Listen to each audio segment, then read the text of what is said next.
21 April 2026 সকাল প্রায় 11টা। বেঙ্গালুরুর একটা শান্ত আবাসিক এলাকার হঠাৎ চারদিকে ভেসে আসতে শুরু করল ভয়ঙ্কর চিৎকার।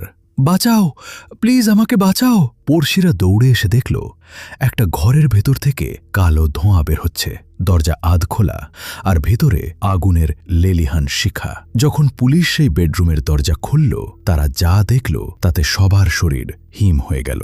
একজন যুবক, পুরো শরীর আগুনে ঝলসে গেছে, হাত পা বিছানার সঙ্গে বাঁধা। আর সবচেয়ে ভয়ঙ্কর ব্যাপার, ঘরের পাশের রুমে বসেছিল এক তরুণী, যার হাতে তখনও মোবাইল ফোন। সে নাকি পুরো ঘটনাটা ভিডিও করছিল। কিন্তু কেন? একটা প্রেম কিভাবে এত ভয়ঙ্কর খুনে পরিণত হলো? আজকের এই কাহিনী সেই বাস্তব ঘটনার, যেখানে ভালোবাসা ধীরে ধীরে বদলে গিয়েছিল ভয়ঙ্কর আসক্তিতে। এই গল্পের দুই মূল চরিত্র কিরণ এবং প্রেমা। কিরণের বয়স ছিল 27 বছর। কর্ণাটকের তুমকুর জেলার চিক্কানায় কানাহল্লির সাধারণ পরিবারের ছেলে। নিজের স্বপ্ন পূরণ করতে সে বেঙ্গালুরুতে এসেছিল। বড় শহরে একটা ভালো চাকরি, নিজের ক্যারিয়ার করা, এটাই ছিল তার লক্ষ্য। অন্যদিকে ছিল প্রেমা। প্রেমার জীবন বাইরে থেকে স্বাভাবিক মনে হলেও ভেতরে ছিল অনেক শূন্যতা। তার বাবা কর্ণাটক পুলিশের অফিসার ছিলেন, কিন্তু কয়েক বছর আগে হঠাৎ তার মৃত্যু হয়। এরপর মা, বড় বোন আর ছোট ভাইকে নিয়ে তাদের পরিবার মাইসোর থেকে বেঙ্গালুরুতে চলে আসে। বড় বোনের বিয়ে হয়ে যায়, ভাই চাকরি করত, আর প্রেমা একটা ভোদাফোন সার্ভিস সেন্টারে কাজ শুরু করে। 2025 সালের আগস্ট মাসে সেই সার্ভিস সেন্টারেই প্রথম দেখা হয় কিরণ আর প্রেমার। প্রথমে শুধু সহকর্মী, তারপর ধীরে ধীরে বন্ধুত্ব, একসঙ্গে লাঞ্চ, অফিস শেষে গল্প, বাড়ি ফেরা।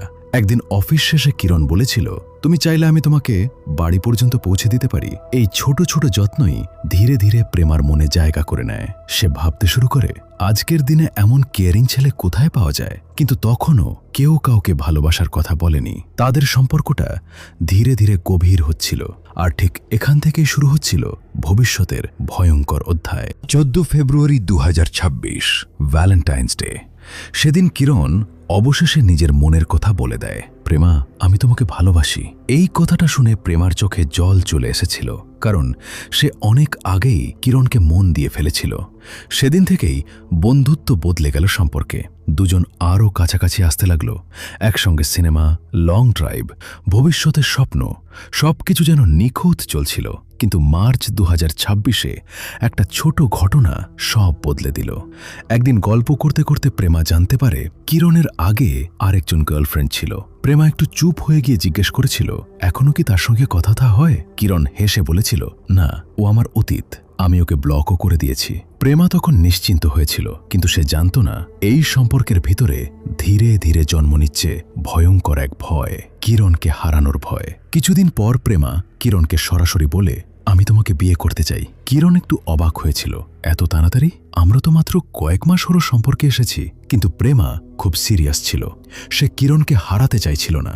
আর এখান থেকেই শুরু হয় প্রতিদিনের ঝগড়া। প্রতিদিন একই প্রশ্ন, তুমি আমাকে বিয়ে করবে তো? ধীরে ধীরে কিরণ বিরক্ত হতে শুরু করে। সে ফোন ধরা কমিয়ে দেয়, দেখা করা কমিয়ে দেয়। আর এসব প্রেমাকে ভিতর থেকে পুড়িয়ে দিচ্ছিল। রাতের পর রাত সে ঘুমাতে পারত না। তার মাথায় শুধু একটা চিন্তা, কিরণ কি আমাকে ছেড়ে চলে যাবে? তারপর একদিন প্রেমা কিরণের ফোনে একটা ছবি দেখে। সেখানে কিরণ তার এক্স গার্লফ্রেন্ডকে জড়িয়ে দাঁড়িয়ে আছে জন্মদিনের পার্টিতে।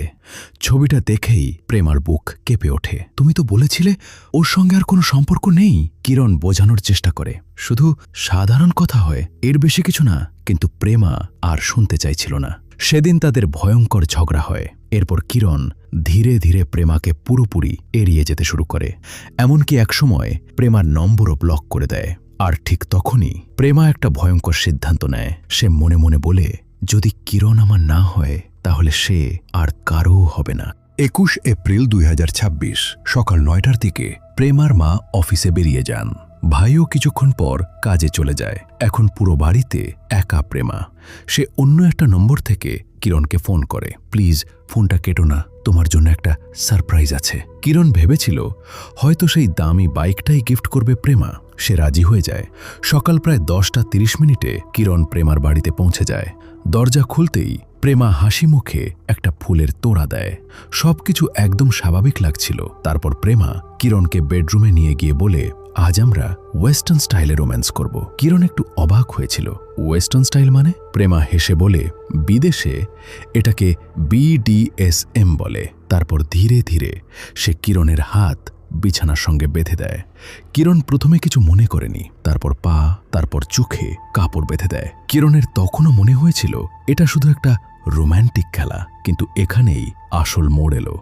প্রায় আধ ঘন্টা পর হঠাৎ কিরণ অনুভব করে তার শরীরের ওপর কিছু ঢালা হচ্ছে। প্রথমে সে ভেবেছিল পানি, কিন্তু পরের মুহূর্তেই একটা তীব্র গন্ধ, পেট্রোল। সে চিৎকার করে ওঠে, প্রেমা, তুমি কি করছো? প্রেমা মা তখন হাতে লাইটার নিয়ে দাঁড়িয়ে, তার চোখে ভয়ঙ্কর রাগ। সে বলে, তুমি আমাকে ঠকিয়েছে। কিরণ কাপা গলায় বলছিল, আমি শুধু একটু সময় চেয়েছিলাম। কিন্তু তখন আর কিছু শোনার অবস্থায় ছিল না প্রেমা। পরের কয়েক সেকেন্ডেই সে আগুন ধরিয়ে দেয়, আর মুহূর্তের মধ্যে আগুনে জ্বলতে শুরু করে কিরণের পুরো শরীর। সে চিৎকার করছিল, ছটফট করছিল, বাঁচার জন্য কাকুতি মিনতি করছিল। আর প্রেমা, সে মোবাইল বের করে পুরো ঘটনাটা ভিডিও করতে শুরু করে। ধোঁয়া বের হতে দেখে প্রতিবেশীরা ছুটে আসে। একজন ভিতরে ঢুকে দেখে ঘরে শুধু আগুন আর কালো ধোঁয়া। পাশের রুমে গিয়ে সে প্রেমাকে খুঁজে পায়। তার শরীরে ঠিকমতো কাপড়ও ছিল না। লোকটা তাড়াতাড়ি একটা কম্বল দিয়ে তাকে বাইরে নিয়ে আসে। এরপর পুলিশ, ফায়ার ব্রিগেড, অ্যাম্বুলেন্স সবাই পৌঁছে যায়। আগুন নিয়ন্ত্রণে আসার পর পুলিশ যখন বেডরুমে ঢোকে, দৃশ্যটা দেখে সবাই স্তব্ধ হয়ে যায়। বিছানার ওপর পড়ে আছে কিরণের পোড়া দেহ।